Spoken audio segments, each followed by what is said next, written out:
మనం గమనించాలి ఈ విషయంలో. అమెరికా అధ్యక్షుడు డొనాల్డ్ ట్రంప్ అండ్ ఇజ్రాయెల్ ప్రధాని బెంజమిన్ నెతన్యాహుల యుద్ధకాంక్ష వల్ల ఇజ్రాయెల్ తన చరిత్రలోనే తీవ్రమైన ప్రమాదంలో పడబోతోందా? 57 ముస్లిం దేశాలు అలాగే చాలా టెర్రరిస్ట్ సంస్థలు ఇజ్రాయెల్ని టార్గెట్ చేయబోతూ ఉన్నాయా? ఏమంటారు? ఇజ్రాయెల్ అండి, ఇప్పుడు ఇజ్రాయెల్ పరిస్థితి చూడండి. అందరూ ఏమనుకుంటారంటే ఇజ్రాయెల్ ఏ దేశాన్ని ఓడించగలదు అనుకుంటారు. గత 2023 అక్టోబర్ 7 తర్వాత హమాస్ ఇజ్రాయెల్పై అటాక్ చేసినప్పటి నుండి ఇజ్రాయెల్ గత ఆల్మోస్ట్ 2 years 2.5 years నుంచి ఇజ్రాయెల్ ఎడతెరిపి లేకుండా incessantly it has been waging a war against ఎవరండి? ఇరాన్తో, హమాస్తో, హుతీస్తో, సిరియాతో. అక్కడ చూడండి అలా అటాక్ చేసేస్తూనే ఉంటుంది. హిజ్బుల్లాతో అన్ని దేశాల మీద అటాక్ చేసేస్తుంది. అంత శక్తివంతమైన దేశమే కాదనడంలా. కానీ ఇక్కడ ఒకటి గుర్తుపెట్టుకోవాలి. ఈరోజు ఇజ్రాయెల్ గత 2.5 సంవత్సరాలుగా ఎడతెరిపి చేస్తున్న వారి వల్ల దానికి శత్రువులు పెరిగిపోయారు. అమెరికా వెనకాల సహాయం చేస్తుంది. అమెరికా మీద డిపెండెన్సీ ఎక్కువైపోయింది. అక్కడ సంకీర్ణ ప్రభుత్వం, పొలిటికల్ స్థిరత్వం లేదు. ఇజ్రాయెల్ ఒంటరిది అయిపోయింది. ఎందుకంటే ఇజ్రాయెల్ చాలా తన చరిత్రలోనే, అంటే 1945లో ఇజ్రాయెల్ ఏర్పాటు అయ్యింది. రెండవ ప్రపంచ యుద్ధానంతరం హిట్లర్ హింస తర్వాత. 1945 తర్వాత 2025 వరకు, అంటే గత 80 సంవత్సరాల నుంచి దాని చరిత్ర చూస్తే ఆ చరిత్రలు 80 సంవత్సరాల చరిత్రలోనే అతి భీకరమైన అతి తీవ్రమైన ప్రమాదంలో జపాన్ ఇక్కడ ఇజ్రాయెల్ ఉంది అనేది మనకు అవగతం అవుతుంది. ఎందుకంటే 1967లో 6 రోజుల యుద్ధం కొనసాగింది. అప్పుడు ఎదుర్కొంది. 1945 వెంటనే అది ఫామ్ అయిన కొన్ని నెలల్లోనే వచ్చింది. దాన్ని అది శక్తివంతంగా ఎదుర్కొంది. కానీ 2023 నుంచి అది చేస్తున్న వారు తన చరిత్రలోని అత్యంత ప్రమాదం. ఎందుకంటే శత్రువులు ఎక్కువ తయారు చేసిందండి. ఎవరు ఆ శత్రువులు అంటే అక్కడ ఉన్న అమెరికా శత్రువులు అందరూ ఇజ్రాయెల్కి శత్రువులు అయ్యారు ఆ ప్రాంతంలో. అదేవిధంగా ఇరాను దాని మధ్య శత్రుత్వం కూడా అదే పుట్టింది. ఇప్పుడు 57 దేశాల ముస్లిం దేశాలు, అంటే ఆర్గనైజేషన్ ఆఫ్ ఇస్లామిక్ కంట్రీస్ 57 దేశాలు దానికి శత్రువుగా పరిణమించినాయి. అందులో సున్నీ షియా దేశాలు, అంటే సున్నీకి నాయకత్వం ఇచ్చే సౌదీ అరేబియా శత్రుత్వంతో ఉంది.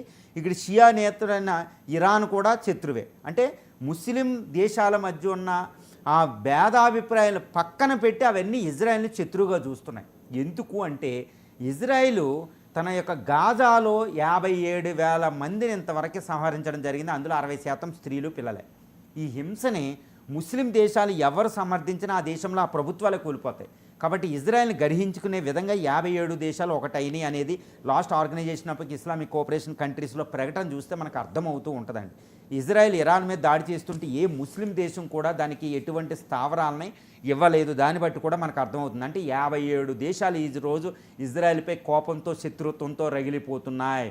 దీంతోపాటు ప్రాక్సీస్ అంటారు ఇరాన్ తయారు చేసినవి. అవెవరో హుతీస్, ఇది ఒమన్లో ఉన్న హుతీస్, యెమెన్లో ఉన్న హుతీసు చాలా తీవ్రంగా ఉన్నారు.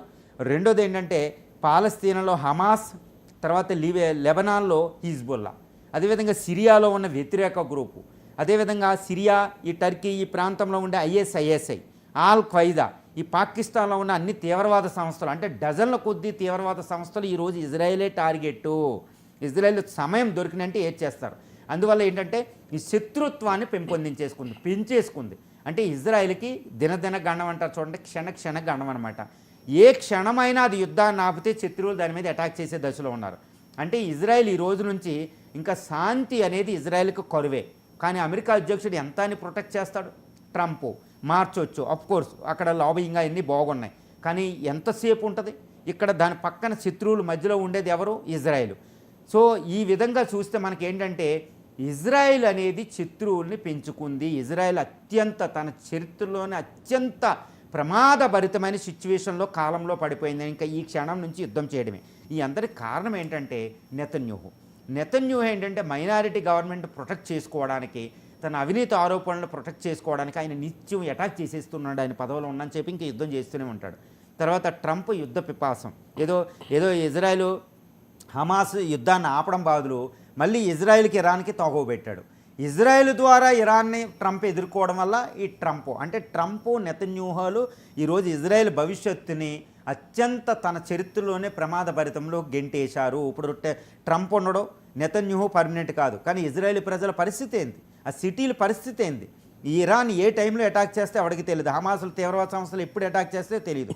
సో అత్యంత ప్రమాదభరితంలో ఇజ్రాయెల్ ఉంది. మరి ఇజ్రాయెల్ని ఎవరు కాపాడుతారు అంటే ఇంకా దేవుడే కాపాడాలి. భారత chief of defence staff Anil Chauhan సంచలన వ్యాఖ్యలు చేశారు.